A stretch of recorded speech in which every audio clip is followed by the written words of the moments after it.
જી તમારા નામથી? મારું નામ દેવાભાઈ ગઢવી, જુનાગઢ જિલ્લો, ગામ બલિયાવાડ, મહાદેવ ફાર્મ.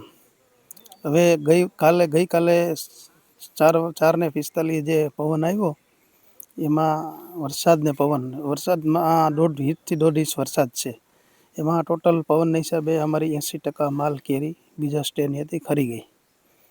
હવે અત્યારે 20% માલ રહ્યો છે. હવે 20%માં અમને તો એવી શક્યતા હજી આમાં સાહેબ ફૂગ આવે તો એમાં 1% કેરી રહે નહીં. આ વર્ષે અમને એવું લાગે કે કોઈ નાની વ્યક્તિ તો કેરી ખાઈ જ નહીં શકે, પણ કેરીનો ભાવે આસમાને છે.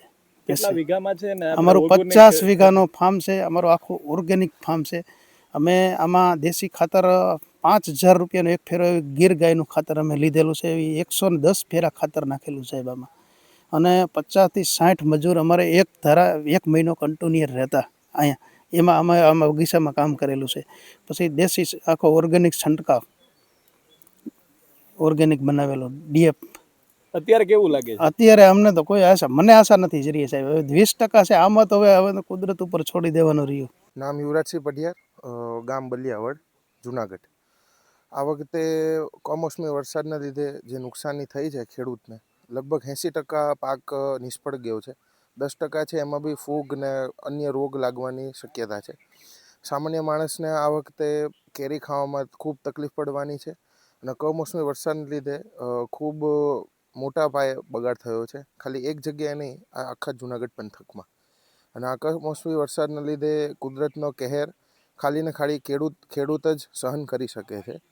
તેથી આ બહુ અત્યારે પરિસ્થિતિ ખરાબ થઈ રહી છે ખેડૂતની.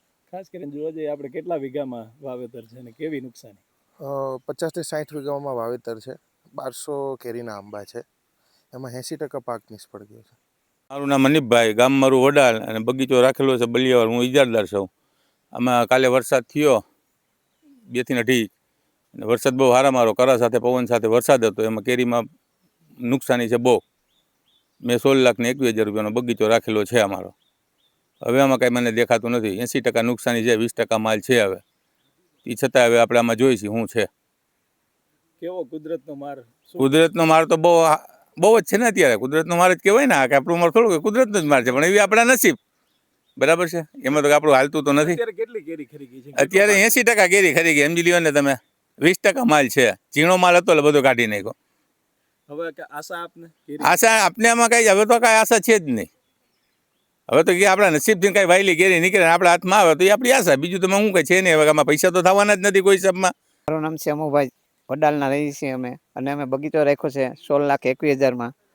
અમે બગીચો રાખ્યો હતો તો અમને આનંદ બહુ હતો કે નહીં, સારો માલ છે. પણ અત્યારે 80% માલ ફેલ થઈ ગયો છે. વાવાઝોડું અને કરા, વરસાદ એટલો હતો અને વાવાઝોડું એવું હતું કે હાવ નુકસાન જ કરી નાખી એના જેવું હતું. આશા જેટલી હતી એટલી હાવ નિરાશા કરી નાખી ઉપરવાળાએ. પણ હવે આમાં 20% માલ રહ્યો છે. હજી આમાં કેટલો રોગ આવે કાંઈ નક્કી નહીં. વરસાદ આવ્યા પછી રોગ વધારે આવે. કાંઈ વાંધો કોઈ જાતનો નહોતો. ઓર્ગેનિક બગીચો હતો, બહુ સારો બગીચો હતો. પણ હવે અત્યારે કુદરતની ઠપાટ એવી લાગી છે કે એની કોઈ સીમા નહીં. કેટલી કેરી ખરી ગઈ? કેરી 80% અત્યારે ખરી ગઈ છે. 20% છે. હવે 20%માં આમાં રોગ કેટલો આવે કાંઈ નક્કી નહીં. આગળ શું લાગે? આગળ હવે આમાં 10 દી પછી ખબર પડે. આ વરસાદ થયો છે ને આમાં પાણી ને બધું એવું ભરાઈ ગયું છે. ખાખડી એટલી ખરી ગઈ. હજી વરસાદ આગાહી એમ કહે છે હજી વરસાદ આવશે તો આમાં વધે શું? છેલ્લે નિષ્ફળ જ જવાનું છે ને. આ તો બગીચાવાળા પછી એમાં શું કરે, ઇજારદાર શું કરે, ખેડૂત આમાં શું કરે, પછી બગીચા કાપવા પડે કે શું કરવું પડે?